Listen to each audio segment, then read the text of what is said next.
ဒီနေ့မှာဆိုလို့ရှိရင်ညီမတို့က ABA7 that edition ပေါ့နော်ဆိုတော့အဲ့ဒီစာရေးတဲ့ format ကိုလေ့လာတော့ဖြစ်ပါတယ်အဲ့ဒီ format ကဘာမှရေးပါလဲဆိုလို့ရှိရင်ညီမတို့တိုးတက်တဲ့အချိန်မှာ assignment နေတဲ့အချိန်မှာညီမတို့က format တစ်ခုနဲ့တိကျတင်ရတယ်ပေါ့နော်အဲ့ဒါနဲ့မတင်လို့ရှိလို့ရှိရင်ညီမတို့ကအမှတ်က3ညဖြစ်တာကြီးဖြစ်တတ်ပါတယ်ဆိုတော့3ညဖြစ်တာကြီးမှတ်မရရပေါ့နော်ဆိုတော့ကိုယ့်ရဲ့အကျူတာအမှတ်မပေးရဖြစ်တယ်ဆိုတော့ ABA7 that မှတ်ကအရင်ရေးကြည့်ရဲအဲ့တော့ညီမတို့စပြီးတော့လေ့လာကြည့်မယ်အခုလေ့လာကြည့်တဲ့အချိန်မှာဘယ်နာနေစာရေးမလဲပေါ့နော်ညီမတို့စပြီးရေးတဲ့အချိန်မှာတိုက်တဲ့ page ပေါ့ညီမတို့ research paper ရဲ့ပထမဦးဆုံးတိုက်တယ်မှာဘယ်လိုရေးမလဲဆိုတော့လေ့လာမယ်ပြီးလို့ရှိရင်ညီမတို့စာကိုပေါ့နော်စာကိုရေးရဲ့အချိန်မှာညီမတို့ heading တွေကိုဘယ်လိုတက်မလဲဆိုတာလေ့လာမယ်ပြီးလို့ရှိရင်နောက်တစ်ခုပေါ့နော်နောက်တစ်ခုကကျတော့ reference ကိုညီမတို့ဘယ်လိုရေးမလဲဆိုတာလည်းအရေးကြီးရယ် reference မှာဆိုရင်နောက်တစ်ခုရေးကြည့်ရ citation ပေါ့နော်ဆိုတော့သူ့ရဲ့ credit တွေကိုဘယ်လိုပေးမလဲအဲ့ဒီဟာကိုလည်းညီမတို့ကပြီးလို့ရှိရင်လေ့လာသွားမယ် index citation ဆိုတာရှိရယ်ပြီးလို့ရှိရင်ညီမတို့ essay ရဲ့အချိန်မှာဘယ်လို idea တွေနဲ့ရေးမလဲပေါ့နော် how to write a paragraph တစ်ခုဘယ်လို idea နဲ့ရေးမလဲဆိုတာကိုလည်းညီမတို့ paragraph ကို introduction ကို conclusion ကိုရေးအကြောင်းကိုလေ့လာတော့မှာဖြစ်ပါတယ်ဆိုတော့ okay ညီမတို့စပြီးတော့လေ့လာကြည့်လိုက်အောင်စပြီးတော့လေ့လာကြည့်ချိန်မှာညီမတို့တူတူရေးကြည့်မယ်ပေါ့နော် page တစ်ကနေပြီးတော့ဆိုတော့ okay ညီမတို့အခု page အသစ်ဖွင့်လိုက်ပြီအဲ့အသစ်ကိုဖွင့်တဲ့အချိန်မှာပေါ့နော်ညီမတို့သုံးတဲ့ website ကအခုက Google Docs သုံးတာမဟုတ်ပေါ့နော်ဆိုတော့ Microsoft Docs ကိုသုံးတာအဲ့ဒါကညီမအသုံးပြုလောက်တော့သူကမတူဘူးပေါ့နော် Google Docs ကဒီလိုမျိုး edit ရတာတွေကပို့ပြီးတော့နည်းတယ်Microsoft ကကြောက်ပို့ပြီးတော့များရယ်ပေါ့နော်အဲ့တော့သုံးမယ်ဆိုလို့ရှိရင်ညီမတို့ Microsoft ကိုသုံးတာပို့ပြီးတော့အကြံပေးရယ်ပေါ့နော် Microsoft Word ပေါ့ဒီဟာကိုသုံးတာပို့ပြီးတော့အကြံပေးရယ်ဆိုတော့အဲ့ကိုဝင်ပြီးလို့ရှိရင် account ဖွင့်လိုက်လို့ရှိရင်တုံးလို့ရရယ်ပေါ့နော်ဆိုတော့အခုတော့ညီမတို့စတင်မျိုးရေးလိုက်မယ်စတင်မျိုးရေးရဲ့အချိန်မှာအရေးကြီးဆုံးပေါ့နော်အရေးကြီးဆုံးဟာဘာလဲဆိုတော့ညီမတို့ font နဲ့ font size ကအရေးကြီးပါတယ်ဆိုတော့ font တွေကသူခွင့်ပြုထားတဲ့ font တွေအများကြီးရှိရယ်ပေါ့နော်အဲ့ထဲမှာညီမတို့ကညီမအကျန်းတွေဖြစ်ဆုံးဖြစ်တဲ့ New Tiny Roman ဆိုတဲ့ font ကိုသုံးမှာဖြစ်ပါတယ်ဆိုတော့ okay အဲ့ဒီ roman font မှာညီမတို့ကအမြဲတမ်း standard အရ trash ရှိရမယ်ပေါ့နော် font size က trash ရှိရမယ်ဆိုတော့ဒီဒါကိုမှမပေါ့ဘူးဆိုလို့ညီမတို့ကဒီ file ကနေပြီး home ကိုပြောင်းပေါ့နော် home ကိုပြောင်းလို့ရှိရင်ပေါ်လာမှာဖြစ်ပါတယ်ဆိုတော့ okay ညီမတို့အဲ့ဒါကိုတည်ပြီးလို့ရှိရင်ညီမတို့နောက်တစ်ခုအရေးကြီးရပါလဲဆိုတော့၄ယောက်ကိုပြောင်းလိုက်ပေါ့နော်၄ယောက်ကိုပြောင်းပြီးညီမတို့ margin ကအမြဲဒီမှာ1 inch ရှိရအောင်မယ်ပေါ့နော်ဆိုတော့ normal 1 inch ဆိုပြီးဖြစ်နေလို့ရှိရင်စတင်ပြီးရေးလို့ရပါပြီဆိုတော့ okay ညီမတို့အခုစပြီးရေးကြည့်မယ်စပြီးရေးကြည့်ရချိန်မှာညီမတို့ရဲ့စာအခုဘေးကိုရောက်နေလိမ့်မယ်ပေါ့နော်အဲ့ဒါဆိုညီမတို့က paragraph ဒီ paragraph ကိုသွားပြီးရှင်အလဲကိုပြောင်းပြီးတော့ညီမတို့ကဘာကိုအရင်ဆုံးရေးရမှာလဲဆိုတော့ title ကိုအရင်ဆုံးရေးမယ်ပေါ့နော်ဆိုတော့ title ဖြစ်တဲ့အတွက်ကြောင့်ညီမတို့ကဘိုးဖြစ်ရပါမယ်ဆိုတော့ title ဆိုပြီးရေးလိုက်ပေါ့ title ဆိုပြီးဘိုးဖြစ်ရမယ်เนาะအခုကညီမကဘိုးပြီးသားကိုကမဘိုးရသေးလို့ရှိရင်ဒါကို double click နှိပ်လိုက် double click နှိပ်ပြီးတော့ဒီမှာ p ဆွဲထားလေးရှိရပေါ့เนาะဘိုးဆိုတဲ့ဟာရှိရဒါမှမဟုတ်လေဒီ font ဆွဲနေအောင်သွားပြီးတော့ p ကိုနှိပ်လိုက်လို့ရရပေါ့เนาะအဲဆိုဘိုးရလိမ့်မယ်အဲ့တော့ဒါကတော့ title ဖြစ်ပါတယ် title ပြောလို့ရှိရင်ညီမတို့နောက်ထပ်တစ်ကြောင်းကဘာလဲဆိုတော့ subtitle ပေါ့နော် subtitle ဆိုလို့ရှိရင်ညီမတို့ကအောက်ကိုတစ်ဆင့်ဆင့် okay အောက်ကိုတစ်ဆင့်ဆင့်တဲ့အချိန်မှာညီမတို့သတိထားမှရှိလာပြီသူ့ကြားထဲမှာ line spacing ရှိရပေါ့နော် okay ညီမအခု subtitle လို့ပဲရိုက်ကြည့်လိုက်ရမှာပေါ့နော် subtitle ဆိုပြီး subtitle ဆိုရိုက်ကြ subtitle ရေးကြည့်ချိန်မှာသူတို့ရဲ့ကြားထဲမှာဒီစာကြောင်းကြားထဲမှာကွာထားတာ line spacing လို့ခေါ်တယ်အဲ့ဒါကို तू ကခွင့်ပြုထားတာ2ပေါ့နော် line spacing ကအမြဲတမ်း2ရှိရမယ် 1.5 တွေ1တွေလုံးလို့မရအဲ့တော့ညီမတို့က paragraph ကိုသွားပြီးလို့ရှိရင်ဒီမှာမြားလေးနဲ့ချောင်းပြထားတယ် line spacing ဆိုတဲ့ဟာလေးရှိအဲ့လေးနှိပ်ပြီးရင်2ဆိုပြီးတော့ထားရမယ်ပေါ့နော်ဆိုတော့2ဆိုရင်ညီမတို့ sauna ထပ်ပို့ပြီးတော့ကျဲသွားတယ်အဲ့တော့ line spacing ကအမြဲတမ်း2ဖြစ်ရပါမယ်အဲ့ဒါကိုကသတိထားမယ်အဲ့ဆိုရင်ညီမတို့ကအဲ့လို line spacing 2ချတဲ့အချိန်မှာပေါ့နော်အမြဲတမ်း2ဖြစ်နေအောင်ညီမတို့ line spacing option ကိုတွားမယ်ပြီးလို့ရှိရင်ညီမတို့ဒီ don't add space ပေါ့နော် between paragraph of the same size ဆိုဟာလေးကိုအမှန်ချစ်လေးချစ်ထားမှာဖြစ်ပါတယ်ဆိုတော့အဲ့ဆိုလို့ရှိရင်2ကအမြဲတမ်း2ဖြစ်နေမှာပေါ့နော်ဆိုတော့ okay လို့နေလိုက် okay လို့နေပြီးရင်အခုဆိုရင်ညီမတို့ title subtitle ရေးပြီးသွားပြီအဲ့တော့ subtitle ရေးရဲ့အချိန်မှာတစ်ခုသတိထားမှရှိရပေါ့နော်ဆိုတော့ title ရေးရဲ့အချိန်မှာအမြဲညီမတို့က related title နဲ့ subtitle ကအမြဲ related ဖြစ်နေရမယ်နောက်တစ်ခုကကြောက်ဘာလဲဆိုတော့ညီမတို့အမြဲ capital letter နဲ့ရေးရမယ်ဥပမာ apple ပေါ့နော်ဆိုတော့ apple လို့ရေးAPPL apple okay apple ဆိုရင် A ကအမြဲအကြီးဖြစ်ရမယ်ဒါလူတိုင်းသိရဒါပေမဲ့နောက်တစ်ခုကကျတော့အရေးကြီးတာ preposition မှန်သမျှအသေးဖြစ်ရမယ်ပေါ့နော် apple and orange လို့ရေးကြည့်လို့ရှိရင်ညီမတို့ဒီ format တိုင်းဖြစ်နေရမယ်ဟို orange လို့ဖြစ်အဲ့တော့အမြဲတော့ data မှာ preposition ကအသေးဖြစ်ရမယ်ဟုတ်အဲ့တော့ညီမတို့နောက်တစ်ကြောင်းကိုသွားမယ်နောက်တစ်ကြောင်းကကျတော့နောက်တစ်ကြောင်းကိုသွားတဲ့အချိန်မှာညီမတို့က title နဲ့ subtitle ပြီးညီမတို့တစ်ကြောင်းကြော်ပေးရမယ်ပေါ့နော်အဲ့တော့နောက်ထပ်တစ်ဆင့်ကိုကူးလိုက်မယ်အဲ့တော့ညီမတို့ဒီချားမှာတစ်ကြောင်းရှိတယ်အဲ့နောက်တစ်ဆင့်မှာကျတော့ကိုယ့်ရဲ့နာမည်ရေးရမှာဖြစ်ပါတယ်အဲ့တော့ညီမရဲ့name ကိုရေးလိုက်မယ်ပေါ့နော်ညီမရဲ့ name ကယွန်းဖြစ်တယ်အဲ့တော့ယွန်းဆိုပြီးညီမရေးလိုက်ပြီးနောက်တစ်ကြောင်းကကြောက်ဘာလဲဆိုတော့ department name ပေါ့နော်ဆိုတော့ညီမတို့က business major ဆိုလို့ရှိရင်ညီမတို့ business major လို့ရေးလို့ရတယ်ဆိုတော့ညီမတို့ဒီမှာအတူကောက်ပဲရေးလိုက်မယ်ပေါ့နော် tip name ရှိမယ်ပြီးလို့ရှိရင်နောက်တစ်ခုကဘာလဲဆိုတော့ institution name ပေါ့နော်ယွန်းနေပါရင်နောက်ကပိုးမလို့တော့ပေါ့နော်အဲ့တော့ညီမတို့ကပိုးဖြောက်လိုက်မယ် UOB ဘက်မှာတက်နေရဆိုလို့ရှိရင် University ရော UOB ဘက်ပေါ့အဲ့လိုရေးလိုက်လို့ရတယ်ပေါ့နော်တော့ဆိုတော့ညီမတို့ဒီ department main institution နဲ့ပြီးရင်နောက်တစ်ကြောင်း course number မှာရေးလို့ရအောင်ပေါ့နော် course number လို့ရှိရင်ညီမတို့မှတ်ထားမှာ semicolon ပြီးလို့ရှိရင် course name course နံပါတ် course နေပြီးလို့ရှိရင်နောက်ကြောင်းကကြောက်မတို့ဗာနေရမှာဗာရေးရမှာလဲဆို professor name ပေါ့နော်နောက်တစ်ခုလို့ရှိရင်ညီမတို့ဒီလို spacing ကျန်နေလို့မရအောင်နော်အဲ့ spacing ကိုပြန်ဖြတ်ပါတော့တတိပေးရပြီးလို့ရှိရင်နောက်တစ်ခုကကြောက်ဗာလဲဆို assignment due date ပေါ့နော်ဆိုတော့အခုညီမတို့က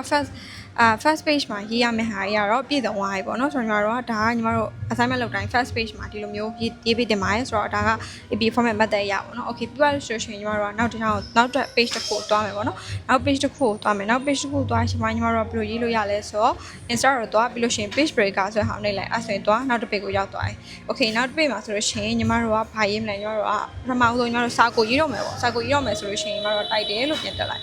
ဆိုတော့ title လို့ပြန်တက်ပြီးတော့တိုက်တယ်တိုင်းကညီမတို့သိရမှာဘိုးဖြစ်နေရတာပေါ့နော်ဆိုတော့ဘိုးလို့ရေးတိုက်တယ်တက်လိုက်တိုက်တယ်လို့တက်ပြီးလို့ရှိရင်ညီမတို့ကအဲ့ကိုရေးမဲ့စာရဲ့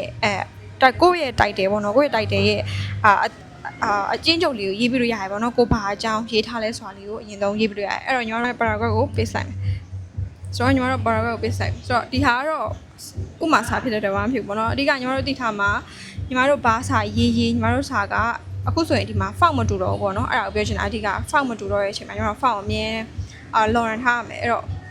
home ပြန်သွားပြီးလို့ရှိရင်ဒီကောင်နှိပ်ပြီးလို့ရှိရင် night home မှာပြီးလို့ရှိရင်ဒါလည်းပြောင်းသွားအဲ့တော့စနစ်ဆိုထားပြီးလို့ရှိရင်ညီမတို့အမြဲ check နေရမှာဒီက2ရှိရမယ်2ရှိရဆိုရင်မှန်တယ်ပြီးလို့ရှိရင်ဒီမှာဆိုလို့ရင်စာရအရှိဟာနဲ့ line မညီဘူးပေါ့နော်သူအလဲမှာဖြစ်နေလို့ဆိုတော့ညတိုက်တရပဲအလဲမှာဖြစ်အောင်ကျွန်တော်စာကောဘေးကတ်မှာဆိုတော့ဒီ paragraph ကနေပြီးတော့ဘေးလေးကိုကတ်လိုက်ပေါ့နော်ဆိုတော့ okay ဒါဆိုရင်တော့ညီမတို့တိုက်တယ်ရပြီပေါ့နော်တိုက်တယ်ကိုရဲ့အချိန်မှာအခုညီမတို့ကအဲ့လိုစာတွေတော့ရေးပွားရေးဒါပေမဲ့ညီမတို့သိရမှာတိုက်တဲ့ရဲ့အချိန်မှာအမြင်ဒီအရှိမှာပေါ့နော် first က tab တစ်ခုခေါ်ရမှာမယ်အဲ့တော့ညီမတို့က laptop ရဲ့ keyboard မှာပါတယ် tab ဆိုတဲ့နေရာရှိရပေါ့နော် tab tab အဲ့နေရာလေးကိုနှိပ်လိုက်အဲ့ဆိုလို့ရှိရင်ဒါညီမတို့ကတိုက်တဲ့ page တိုက်တယ်ညီမတို့ရဲ့ဘာအကြောင်းရေးထားလဲဆိုတဲ့တိုက်တဲ့အကြောင်းညီမတို့ရပြီပေါ့နော်အဲ့တော့ဒါပြီးလို့ရှိရင်ညီမတို့ကတကယ် heading တက်မယ်ပေါ့နော်ညီမတို့တကယ်ညီမတို့ရှိရဲ့အကြောင်းအရာစပြီးတော့ရေးတော့မယ်ညီမတို့ကအလဲမှာအကောင့်စီတိုင်းအလဲမှာတက်မှာဖြစ်တဲ့အတွက်ဒီ align ဆက်နာဆိုတဲ့နေရာလေးကိုနှိပ်လိုက်အလဲကိုရောက်သွားပြီအဲ့တော့ညီမတို့ဘာရေးမှာလဲပေါ့နော်ဆိုတော့heading 1ကိုညီမတို့စပြီးရေးမယ်အဲ့တော့ level 1 heading ပေါ့နော် level 1 heading ကိုရေးပွားရင် level 1 heading ကိုရေးတဲ့အချိန်မှာညီမတို့ကဘာဖြစ်ရမလဲ bold ဖြစ်ရမယ်ပြီးလို့ရှိရင် font ကမှန်ရမယ်ပြီးလို့ရှိရင်ညီမတို့ရဲ့ align ကအလဲမှာရောက်နေရမယ်ပေါ့နော်အဲ့ဒါကိုသိရမယ်ဆိုတော့ညီမတို့က heading ပုံစံ5မျိုးဒီမှာပြမယ်ပေါ့နော် heading 5ခုကိုပြမယ်ဆိုတော့ level 1 heading အမြဲအလဲမှာဖြစ်တယ် level 2 heading ကညီမတို့ကဘေးမှာဖြစ်ရမယ်ပေါ့နော် align left ဖြစ်ရမယ်အဲ့ဒါကိုသတိထားရမယ်လို့ရှိရင် level 3 heading ကကြောဘာဖြစ်သွားလဲဆိုတော့ italic ဖြစ်ရမယ်ပေါ့နော်ညီမတို့ဒီမှာဆိုကြည့်မယ်ဆို I ပေါ့နော်ဒီလိုအဆောင်ဖြစ်ရမယ်ပြီးလို့ရှိရင် level 4 heading နဲ့ level 5 heading ကကြတော့ဒီအရှိမညီမတို့အရှိမ tab တစ်ခုပေါ့နော် space တစ်ခုရှိရမယ်အဲ့ဒါကိုညီမတို့နားလဲရမယ် okay ဒါကတော့ညီမတို့ level 5ခုရဲ့ heading တွေအကုန်လုံးပေါင်းပြီးတော့ပြတ်ထားတာပေါ့နော်ဆိုတော့ပြောချင်တာက level 1 heading ကလည်း level 2နဲ့ level 3နဲ့ညာဘက်ဘယ်ဘက်ကိုကတ်တယ်ဒါပေမဲ့ level 3ကအဆောင်ပြီးလို့ရှိရင် level 4နဲ့ level 5တွေက level 2နဲ့ level 3ကိုပြန်ပြီးတော့ copy ထားတူတူပဲအဲ့တော့ညီမတို့က paragraph ရေးမယ်ဆိုလို့ရှိရင်ဒီဟာကိုညီမတို့ copy လိုက်မယ်ဒါညီမတို့ပုံမှန်ရေးနေကြဟာပေါ့နော်အဲဆိုရင်ညီမတို့ဒီမှာပြန်ပြီးတော့အောက်မှာချလိုက်လို့ရှိရင်ဒါညီမတို့ level 2ရဲ့ paragraph ကိုရပြီ level 3ရဲ့ paragraph ကိုဆိုလဲညီမတို့အဲ့တိုင်းပဲ copy ရေးအောက်မှာချလိုက်ရှင်ဒါညီမတို့ level 3 paragraph ကိုရပြီပေါ့နော်ဆိုတော့တခုသတိထားမှာညီမတို့ paragraph တွေအရှိမအမြဲ tab တစ်ခုဒီနားမှာနေရာရှိရမယ်အဲ့ဒါကိုသတိထားမယ်ပေါ့နော်ဆိုတော့ level 3ဆိုရင်ကျတော့ညီမတို့ဘာကောက်ရလဲဆိုတော့ level 3ဆိုလို့ရှိရင်ညီမတို့ကအောက်ကိုတောင်းပြီးတော့ရေးတော့မဟုတ်ဘဲနဲ့တိုက်ရိုက်ရေးလိုက်တာဆိုတော့ပြောချင်တာဒီရှေ့မှာ tab တစ်ခုချရဲဒါပေမဲ့ဒီမှာလိုမျိုး level 2ရဲ့အောက်မှာစာအဲ့လိုမဟုတ်တော့ဘဲနဲ့ညီမတို့က level 4ရောက်လို့ရှိရင်ကြတော့စာနဲ့ပုတ်စာနဲ့ညီမတို့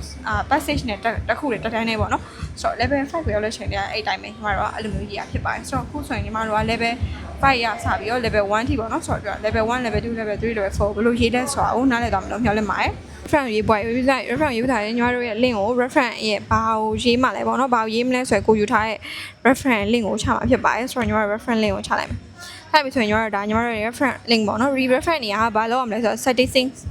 စစ်ပြီးသားဖြစ်နေရပါမယ်အဲ့တော့ citation စစ်ပြီးသားဖြစ်နေရပါတယ်ဆိုတော့တေချာဖို့လိုရပေါ့နော်သူတို့ format တိုင်းရေးရပြီးလို့ရှိရင်ညီမတို့က reference ရေးအချိန်မှာဒီလိုမျိုးရေးလို့မရအောင်အဲ့တော့ညီမတို့ဘာသုံးရလဲဆိုတော့ညီမတို့ဒီနားမှာပေါ့နော်ဒီမှာဆိုလို့ရှိရင်ညီမတို့အခုဆိုရင်ညီမတို့ပေတန်ပေါ့နော်ပေတန်နားမှာညီမတို့ဒီဟာလေးမြင်မယ်ပေါ့နော်ဆိုတော့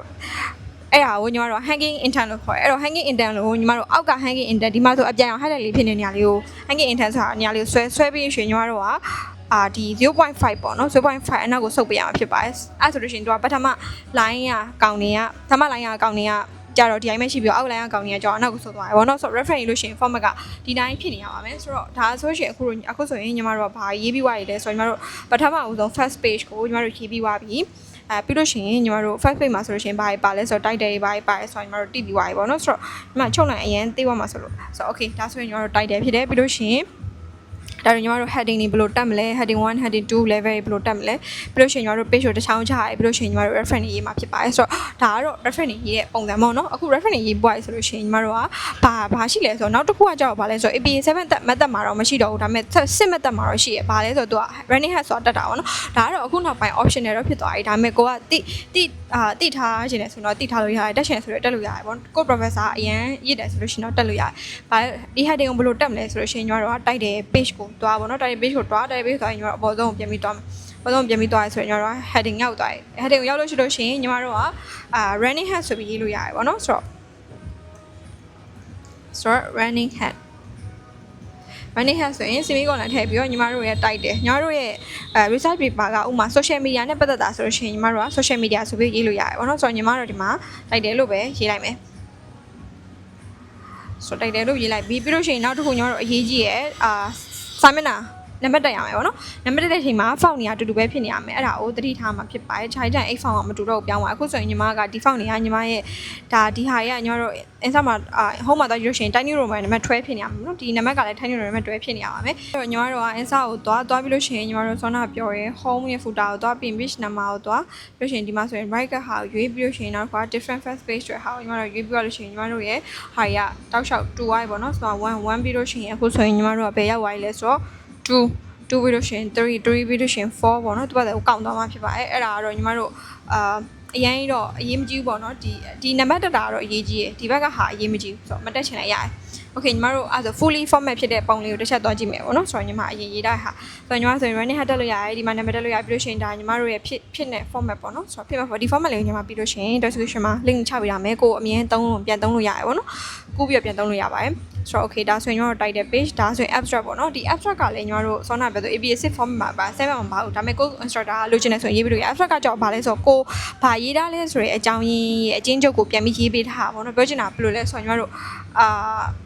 အချင်းချုပ်ပေါ့ညီမတို့ငယ်တော့ဆိုင်သကုန်းရေးရဆိုလို့ရှိရင်ဒီ story တစ်ခုလုံးနှစ်ကြောင်းသုံးကြောင်းလောက်နဲ့ပြန်ချုပ်ပေးရတာပေါ့နော်ဆိုတော့အဲ့ဒါ abstract လို့ခေါ် abstract ကပါလဲရရင်ပါလဲရတယ်ပေါ့နော်ညီမတို့ဒါအလိုလိုပို့ထည့်ရေးပေးတာကိုက abstract မရေးဘူးဆိုလို့ရှိရင်ညီမတို့ဒီ title page ကစာရေးဘာမှမဖြစ်ဘူးဆိုတော့ဒါဆိုရင်ညီမတို့ title page ဒီမှာဆိုရင် level 1ဒီမှာဆိုရင် level 2 level ဒီမှာဆိုရင် level 3ဖြစ်ရမယ်ပြီးရင် level 4ရှိမယ် level 5ကျရင်ပေါင်းပြီး level 4နဲ့ level 5ကပေါင်းရေးရပြီးလို့ရှိရင်ညီမတို့က page နောက်တစ်ခုသွားရဲပြီးရင် reference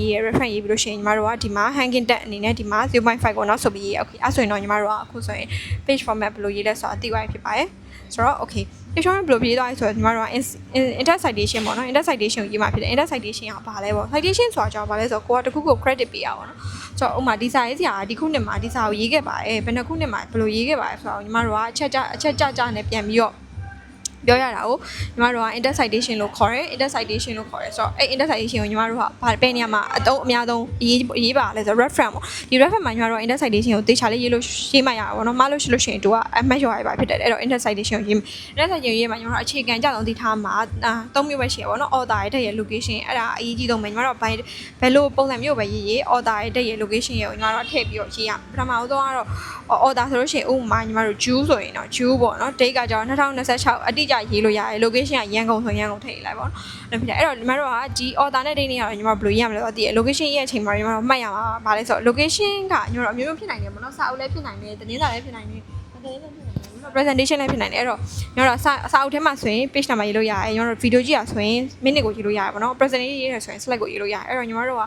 okay inter citation ရေးတဲ့အချိန်မှာသူကပုံစံတစ်မျိုးရှိရပေါ့နော် parenthesis နဲ့ narrative ဆိုပြီးရှိရ parenthesis နဲ့ narrative ကကြောင့်ပါ parenthesis ကကြောင့်ညီမတို့ပြောမယ်ဆိုရှင်ခွင်းစားခွင်းမိတ်နဲ့ရေးတာကို parenthesis လို့ခေါ်ရကွာ narrative ကကြောင့်ကိုညီမစကားပြောနေတဲ့ဟာတွေမှာထည့်ရေးရဥပမာညီမပြောပြမယ်ဆိုလို့ရှင်ငါထမင်းစားပြီးပြီးလို့ရှိရင်အနောက်ကိုသွားပြီးတော့နေ့လယ်2နာရီဆိုပြီးခွင်းစားခွင်းမိတ်နဲ့ရေးတယ်အဲ့ဒါအကြောင်း parenthesis လို့ခေါ်ရnarrative ကကြောင့်9နာရီမှထမင်းစားရဲဆိုပြီးတော့2နာရီကို highlight လုပ်လိုက်တာညီမတို့ narrative လို့ခေါ်ရဲဆိုတော့ okay အဲ့ဆိုရင်တော့နားလည်မယ်ထင်ပါတယ်အဲ့တော့ one order ကြရင်မလို့ရေးမလဲပေါ့နော်အဲ့တော့ parenthesis ဖြစ်တယ်ဆိုလို့ရှိရင်ဒီမှာညီမတို့ရဲ့ဒါကတော့ညီမတို့ရဲ့ sentence ဖြစ်တယ်အဲ့ sentence ရဲ့နောက်မှာဒီမှာ order ရှိရယ်ခုနှစ်ရှိရယ်ပြီးရှင်အနောက်မှာထည့်ပြီးရေးလိုက်အောင်မယ်အဲ့ဒါ parenthesis လို့ခေါ်ရယ်ပြင်ညတို့ full stop ထည့်ရမယ်ပေါ့နော်အဲ့ဒါမေ့လို့မရဘူး full stop အမြဲတမ်းထည့်ပါပြီးလို့ရှိရင်နောက်တစ်ခု narrative ဆိုလို့ရှိရင်ကြောင့်ညီမတို့ပုံစံပြစာ narrative ဆိုရင်ညီမတို့စကားပြောတဲ့အတိုင်းပဲဒီ Smith ကဒီ argue လုပ်ခဲ့ social media နဲ့ပတ်သက်ပြီးတော့ဆိုအောင်ညီမတို့2014ကို Smith ရဲ့ subject ဆိုရင်နောက်မှာထည့်လိုက်ရင်အဲ့ဒါက ဒီညီမတို့ one order narrative ပုံစံရေးရဖြစ်သွားပြီ two order ဆိုလို့ရှိရင်ကြတော့ညီမတို့ကဒီမှာ an ခံပြီးရေးလို့ရတယ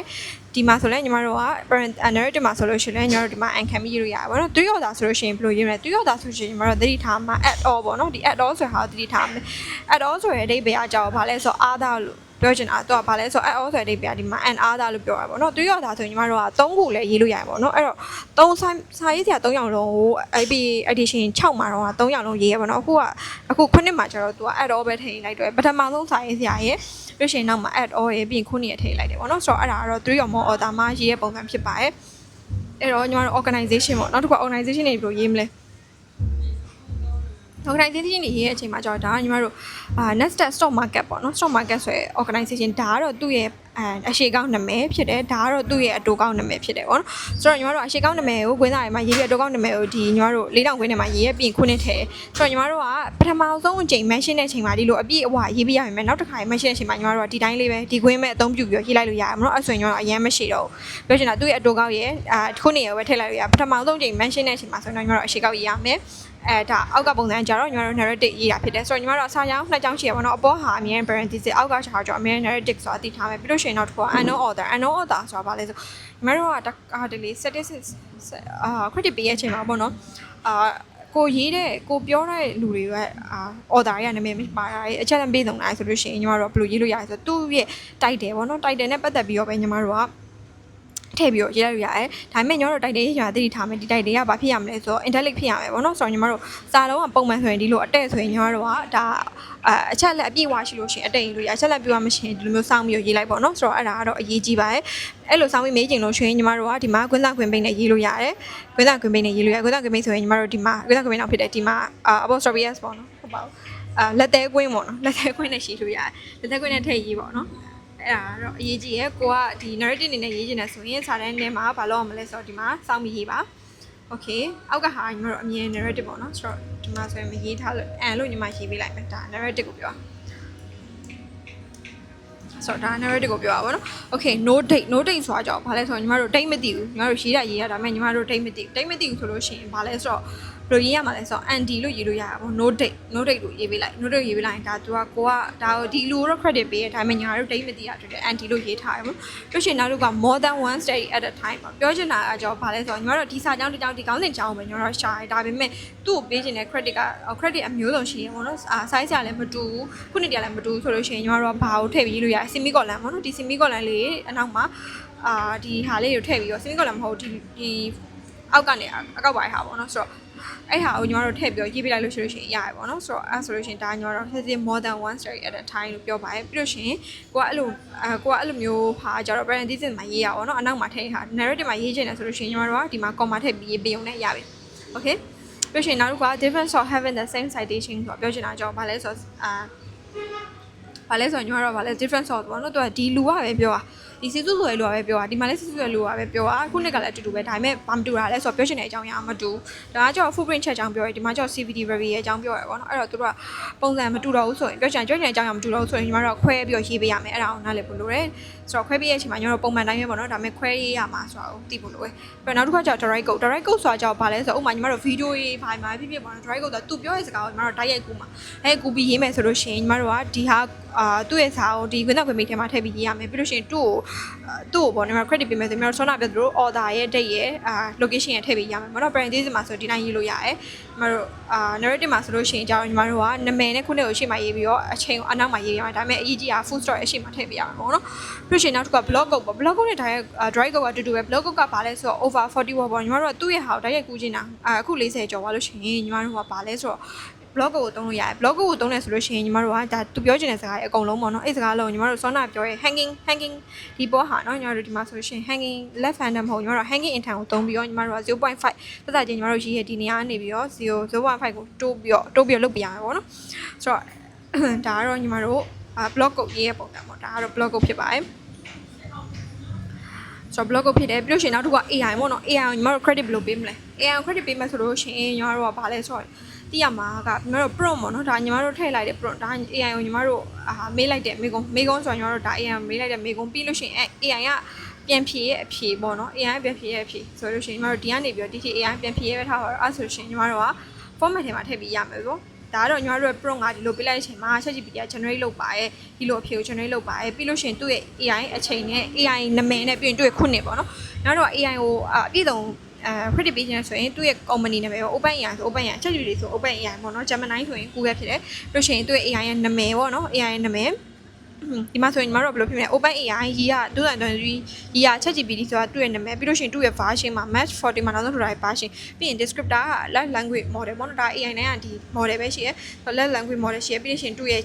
OpenAI ရဲ့ URL ပေါ့နော်ထည့်ပေးရမယ်ဆိုတော့ဒါကတော့ AI ကို credit ပေးရဖြစ်ပါတယ်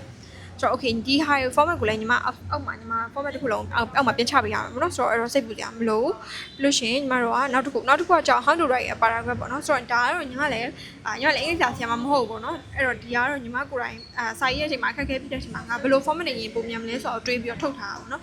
ဆိုတော့ဘယ်လို format နဲ့ရေးမလဲပေါ့ညီမတို့ paragraph ရေးတဲ့အချိန်မှာ topic ရယ် compare ရယ် evidence ရယ် link ရယ်ရှိရယ်ပေါ့နော်ဆိုတော့မနေပြောရဲlink ရရှိရပေါ့နော်အဲ့ link ရဲ့အကြောင်းအရာဥပမာ topic ဆိုရင် state your main claim or argument rightly ပေါ့နော်ဥပမာကိုကဘာပြောချင်တာလဲဆိုဥပမာငါပန်းတီးကလူတွေရဲ့ကျမရေးကောင်းတယ်ငါပန်းတီးမြန်စားရယ်ပေါ့နော်အဲ့တော့ညီမတို့ပန်းတီးကြောင်ရေးမယ်ဆိုရင်အဲ့ဒါကိုညီမတို့ရေးလို့ရတယ်ပြီးရင် compare လုပ်လို့ရတယ်ပန်းတီးမစားတဲ့သူတွေနဲ့ပန်းတီးစားတဲ့သူတွေနဲ့ကဘယ်လိုကွာခြားလဲပေါ့နော်အဲ့ကွာခြားတဲ့ဟာကိုညီမတို့ IV နဲ့ထုတ်မယ်2025မှာသတင်းစာထုတ်ပြန်တာရယ်မြန်မာလင်းသတင်းစာထုတ်ပြန်တာရယ်ပန်းတီးစားတဲ့သူကပူကျမရေးကောင်းပါအဲ့ဒါကိုညီမတို့က citation နဲ့ထည့်ပြီးရေးရမယ်ပြီးရင်နောက်တစ်ခုကကျတော့ညီမတို့ကအဲ့ပန်းတီးစားတဲ့ဟာရဲ့ကျမရေးအကျိုးကျေးဇူးတွေကောင်းတော့နောက်ဆုံး link လုပ်ပြီးတော့ရေးလို့ရတယ်ပေါ့နော်ဆိုတော့ဒါကတော့ညီမတို့ရဲ့ paragraph ဒါကတော့ပန်းတီးထားတာကိုထည့်ပြီးတော့စဉ်းစားပြီးွားတာကိုကတကယ်ရေးချင်တယ်ဆိုလို့ရှိရင်ဒီမှာဆိုရင်ညီမတို့for example ပေါ့နော် example စာပိုက်ရှိရဲအဲ့ဒါကိုလည်းညီမlink ချပေးပါဦးညီမရဲ့ template ချပေးညီမဖတ်ကြည့်လို့ရတယ်ပြီးရှင်နောက်တစ်ခုကကြောင့် introduction မှာဆိုလို့ရှိရင် introduce ရဲ့ background ရဲ့ thesis ရဲ့ object ရှိရပါတော့ introduce ကကြောင့်ညီမတို့ hook တစ်ခုလောက်ရမယ်ပေါ့နော်ဒီ reader ကိုကဘယ်လို topic နဲ့ဘယ်လို join မှာလဲဆိုရင် introduce အရင်လုပ်ပြီးလို့ရှိရင် background ကကြတော့ပြောချင်တာကိုကဘာ platform တွေရှိလဲဘာ example တွေကိုမြင်ဘူးလဲပြီးလို့ရှိရင်ငါဘာစကားကြောင်းတွေစကားကိုဖျောက်ပြပါဦးဥပမာလေးပန်းတီးစားရဲ့အကြောင်းပဲပြောလို့ရှိရင်ပန်းတီးစားတာအကျမကြီးကိုကောင်းတယ်အဲ့တော့သူ့ရဲ့ background ကကြတော့ဘာလို့ကောင်းတာလဲငါဘာလို့ကောင်းတယ်လို့ထင်တာလဲဘာကြောင့်ကောင်းတာလဲဆိုတော့အဲ့လိုမျိုးပေါ့နော် relevant platform တွေပေါ့နော်ဆိုတော့နောက်တစ်ခုကကျတော့ thesis ပေါ့ thesis ဆိုတာကျတော့specific position ငါဘာလို့ကောင်းတယ်ဘယ်ယောဂတော့ကောင်းလို့ပြောရလဲဆိုတော့ specific သူညဥ်မှာပန်းတီးထားတာအသေးချမ်းမှကောင်းတယ်ဆိုလို့ရှိရင်အဲ့ဒါကိုကွာထည့်လို့ရတယ်ဆိုတော့ပြီးလို့ရှိရင်နောက်တစ်ခါ objective ကကြတော့လဲညီမတို့ဒီအောက်မှာပြောမယ်အကြောင်းတွေဆက်ပေးရအောင်ဆိုတော့ပြောချင်ညီမဥပမာပေးရအရင်ကောင်းချင်ပါလေကောင်းလိမ့်မယ်ဒါပေမဲ့ဒီစာကိုကြည့်ပြီးတော့ကိုအတွက်template တစ်ခုရမယ်လို့မျှော်လင့်နေပါတော့ဆိုတော့ထားပါဆိုတော့ဒါအောက်မှာတော့ညီမတို့ passage ရှိရဲအဲ့ဒါညီမစာပြီးလို့ဖြစ်လေနောက်တစ်ခါတော့ conclusion မှာဆိုရင်ညီမတို့ပထမဆုံးအနေနဲ့ညီမတို့ restate လုပ်လို့ရတယ်ပြီးလို့ရှိရင်ညီမတို့ကရေးတာအကုန်လုံး summary ပြလို့ရတယ်ပြီးလို့ရှိရင်နောက်တစ်ခုက final impression တစ်ခုကိုထည့်ပေးလို့ရတယ်ပေါ့နော်နောက်ဆုံးမှာဒါကတော့ညီမတို့အောက်က sample စာပိုက်ဖြစ်ပါတယ်ဒီမှာဆိုရင်ညီမတို့ restate တည်တဲ့သူဘယ်လိုလုပ်ထားလဲ summary ဘယ်လိုလုပ်ထားလဲဆိုတာ conclusion statement ဘယ်လိုလုပ်ထားလဲဆိုတာတွေ့ရမှာပေါ့နော်ဆိုတော့ okay ဒါတော့ညီမတို့ညီမစာရေးလို့ရှိရင်ညီမအတော်ပြောင်းလို့ထားပြန်ရေးထားအောင်နော်ဗါလဲဆိုတော့တိုက်တယ်မှာဆိုလို့ရှိရင်ငါဘာကြီးပြောဖို့လို့လဲဒီပြင်ဒါတော့ညီမတို့ introduce ပါတယ် introduction မှာငါစာပိုက်ဒီကောင်လုံးကဒါနဲ့ညီနေမလားဒီမှာဆိုလို့ရှိရင်ညီမတို့အထက်က paragraph ပေါ့နော်ငါရဲ့ paragraph ဒီကောင်လုံးဒါနဲ့ညီနေမလားပြီးလို့ရှိရင်ဒီမှာ conclusion ငါရဲ့ conclusion ဒါနဲ့ညီမလားဆိုတော့ညီမပြန်စစ်ဖို့အတွက်ရေးတာဖြစ်ပါတယ်ဆိုတော့ okay ဒီဗီဒီယိုကညီမအဲ့လိုအရန်တက်နေလို့လောက်ထားမဟုတ်ဘူးပေါ့နော်ညီမသိထားတဲ့ဟာကိုညီမသူများကြီးကြည့်ပြီးအောင်ပြန် share ပေးရအမှားတွေပါရင်လည်းညီမကိုထောက်ပြလို့ရတယ်ဆိုတော့ဒီနေ့ကတော့ဒီလောက်ပဲညီမကိုညီမပို့ပြီးတော့မှတ်မိအောင်လို့ဒီဗီဒီယိုရိုက်တာဖြစ်ပါတယ်ဆိုတော့ကျေးဇူးတင်ပါတယ်နောက်ထပ်ဗီဒီယိုတွေပေါ့နော်မကြိုင်ပြန်တွေ့မယ်ပြီးလို့ရှိရင်ညီမလေ့လာရမယ်စာရေးပေါ့ညီမတို့ YouTube မှာတက်နေတဲ့အချိန်မှာညီမတို့စာရေးအများကြီးဖတ်ရတယ်ပေါ့အဲ့ဖတ်တဲ့စာတွေကိုညီမ deeply ဖတ်ရညီမကြိုက်တယ်အဲ့တော့အဲ့ဟာကြီးအကုန်လုံးညီမဖတ်တဲ့ဟာကိုပြန်တင်ပေးမယ်အဲ့ဒါကိုကြည့်ချင်ကြလားဆိုတော့ comment မှာရေးပေးခဲ့ပါအောင်ဆိုတော့ကျေးဇူးတင်ပါတယ်ဒီနေ့ကတော့ဒီလောက်ပါပဲ